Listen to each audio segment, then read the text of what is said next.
Hello, I'm Nancy Mitchell with the Etiquette Advocate, and we are talking about dining etiquette. We're going to talk now about the placement and the use of utensils.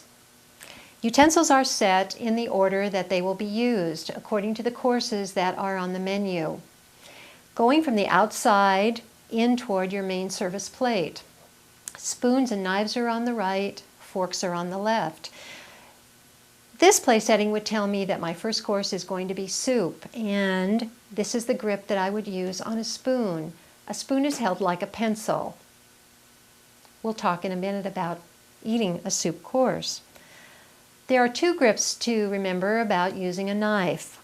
A knife can be used as a cutting implement where your index finger is placed on the joint between the handle of the knife and the blade of the knife, and it is used to cut something like meat, the entree, vegetable. A fish fork is the only exception to that rule. If there is a fish knife in your place setting, that knife is held like a pencil.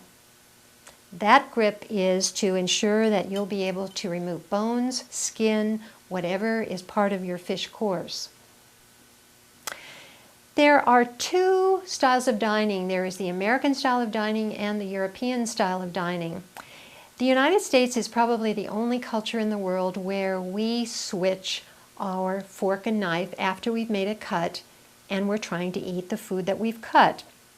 To demonstrate, in the United States, we will hold our knife and fork in this fashion, pivot our wrists, make the cut, place our knife to the top of our plate, switch the fork to our right hand if we're right-handed, and take the bite that we've just cut.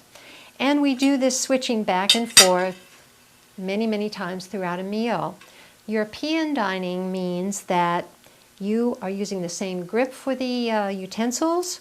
You've made the one cut at a time, but you leave the knife in your right hand, you pivot your left hand, the food comes to your mouth.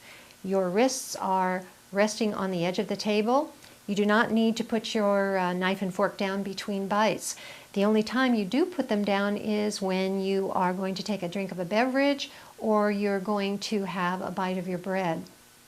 Let's talk for a minute about something called the Silent Service Code. If you are dining American fashion or European fashion, there are messages that you can send to the wait staff that let them know where you are in the progress of your meal. If I'm dining American fashion, I am going to be cutting one bite at a time. When I need to take a break to take a beverage or to leave the table for some reason, I am going to place my knife and fork in such a way that there is a space between them. They're on the right side of my plate. I'm sending a message to the wait staff that I am not finished with this course. Please don't clear it away. If I'm dining American fashion and I am completely finished, I'm going to line my knife and my fork up on my plate in what's called the 10-20 position. If you envision your plate as the face of a clock, the tines of the fork and the point of the knife are going to be pointing to 10 o'clock on the face of the clock. The handles are pointing to 20 past the hour on the clock. They're parallel, they're close together, they're sending this message to the waitstaff: I'm completely finished with this course, you may clear it. Now let's talk briefly about the European style of dining. Again, the grip on the silverware is the same. But the difference is I am not going to be putting my knife down and switching my fork back to my right hand between each and every bite. I'm going to be making that cut. I'm going to be pivoting my left hand to bring that bite to my mouth. I have my elbows very close to my body. I have my wrists resting on the edge of the table. And I continue in this fashion until I need to take a sip of a beverage or I'll leave the table for some reason.